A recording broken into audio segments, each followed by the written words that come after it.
another edition of the KellumMD.com video podcast. Dr. Daniel H. Kellum Jr., Gabe Farias. Dr. Kellum, it's been a bit, but great things always return.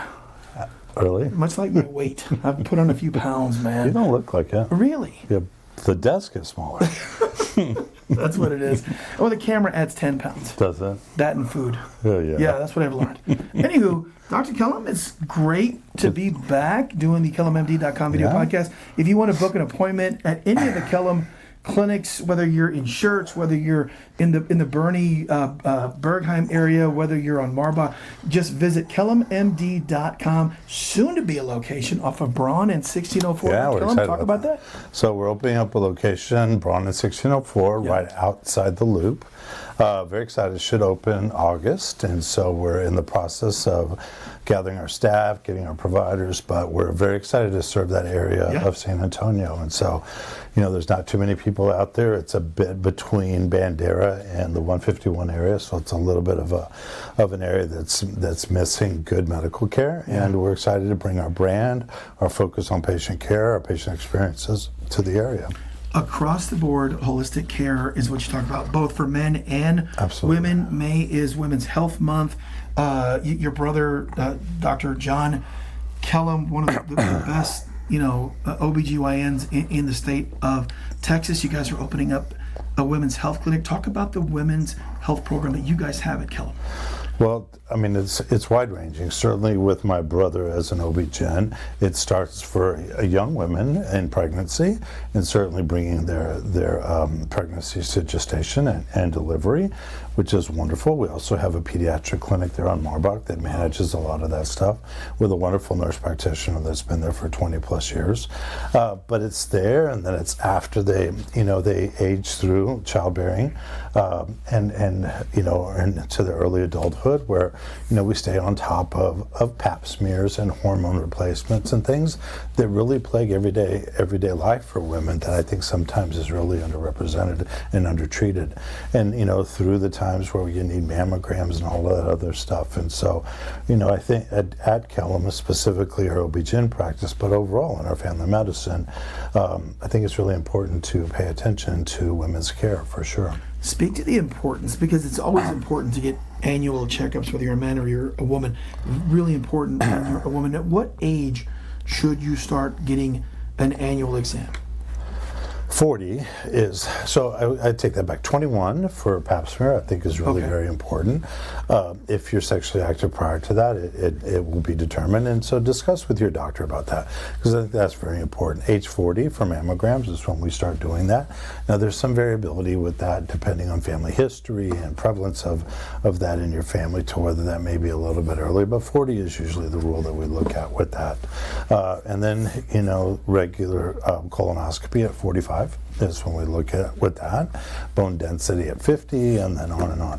But one of the really important things that I think is important, Gabe, and I think for y'all out there it's important to understand as well, is that we often, when we talk about women's health, focus on the gynecologic things, the pap smears, that type of thing, as well as mammograms, especially during October, when we look at that. But one of the biggest killers for women, postmenopausally specifically, is cardiovascular disease. And so where I think the important integration for our practice and our OB-GYN is really the completeness of our physical exam, because ladies certainly have issues with cardiovascular health, especially as they go through their 40s and 50s. So those risks become real: cholesterol, sugars, all of that kind of stuff. And so when we talk about women's health, it's not only getting your pap smear done, very important, getting your mammogram done, very important, getting your colonoscopy done, very important, but it's the day-to-day stuff, your cholesterol, your blood pressure, all of those kinds of things are super important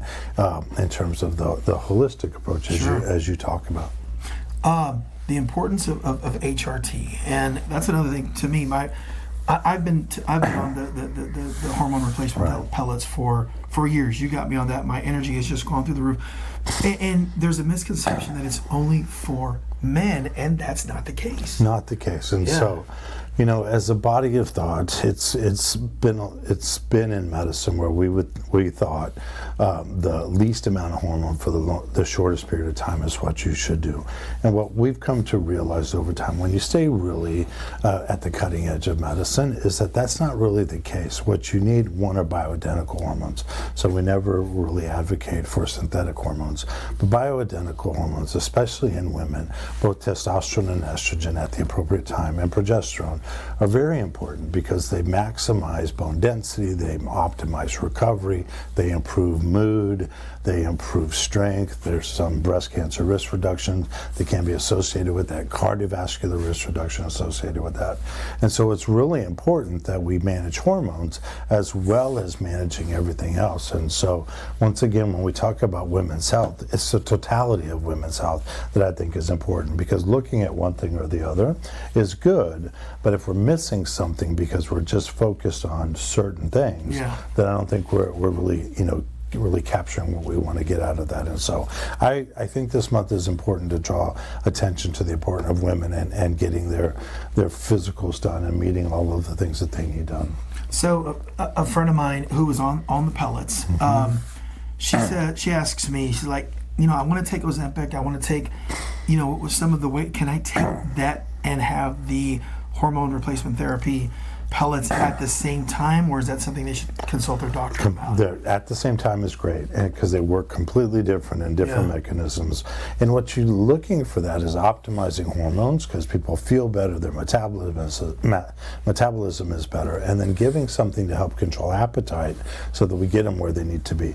But in and of itself, the injectables, the Ozempics, the Zepbounds, they're not the means to the end, quite frankly. They're a good bridge to get people there, but it's how you eat, how you live, and how you take care of yourself in total that really makes a difference with that. It's an absolute wonderful tool, in my opinion, to help you move along that. But if it's just that people rely on, I think they're as well missing the boat. I think it's really about just that little push to get diet better, to get weight down, to start seeing the success of your hard work. And then going from there. And we layer onto that preventative care, and then I think we have a good recipe for good preventative long-term care. And you got some of the best providers. We talked about John. Everybody knows this pretty face right here. But there's so much more to Kellum than just John and Danny Kellum at Kellum Family Medicine. Absolutely. We've got Dr. Hatherall, Dr. Gonzalez, Dr. Ogle, and our whole plethora of advanced practitioners, Art and Brandy and Raquel and Sarah and everybody that's there, Sophia. I don't want to miss anybody, but they all do a great job. And what I pride ourselves on is the very similar mindset of really making sure that we're ahead of things. And so prevention, being thorough with what we look, making sure we give people the best physical they can possibly get, to really make sure we find things before it becomes an issue. So God forbid we can deal with it early if we need to. Started taking this new supplement. It's cayenne pepper, beetroot, and ginkgo biloba. Biloba? Yes, ginkgo biloba. I feel phenomenal. Placebo, or is it something that's helping me out? The ginkgo biloba. That ginkgo biloba, dude, I don't think ginkgo biloba is a supplement that's used enough. I'm just joking. I haven't taken ginkgo biloba in like forever. But beetroot, keratin, there's a bunch of things out there. Vitamin D, vitamin D44. Is there such a thing as vitamin D44? But seriously, does cayenne pepper help with cardio? Or with vascular? So some of that is anecdotal, although I will tell you, some of the beetroot stuff certainly looks like, you can see one of the, not to promote anything, but super beets out on the market. You can see some cardiovascular benefit with that. There's a lot of anti-inflammatory benefits that can be associated with some of the things that you're taking. Why are you laughing? Because I'm a super beet boxer. And that's all, folks. And that's it. Dr. Kellum, KellumMD.com. Visit the website. Also, 210-945-2121. Schedule your appointment. Dr. Kellum, are the Spurs going to take Dylan Harper with the number 2 pick? No. I don't think so either. I think they're going to make a move before that happens. I think so. Are we just dreaming that Giannis is going to play next to Wemby? Or do you just think a move is going to be made?